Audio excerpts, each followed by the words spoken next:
Happy Tuesday, everybody. Sam and Cooley back here again for another episode of Technical Tuesdays.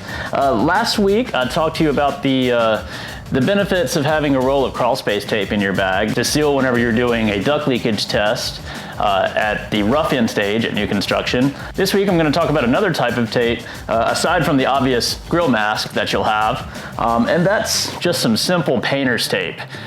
This comes in handy quite a bit. I use it mainly to secure my static pressure probe on the blue tube that's reading pressure inside the duct system, especially if I have supplies in the ceiling.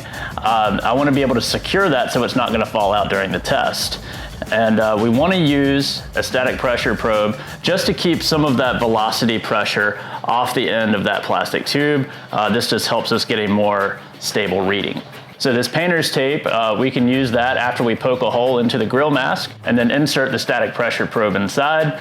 Then we can just go over that static pressure probe with the painter's tape just to secure it to that grill mask, and it helps us seal that hole that we made to insert that probe inside. So that's just another quick tip this Tuesday for talking about testing duct leakage in residential properties. Painter's tape is a pretty inexpensive material to keep on you at all times, and it just makes installing that pressure probe a lot easier so that it'll stay in place. Tune back into us again next week as we talk about a new topic, and as always, thanks for watching.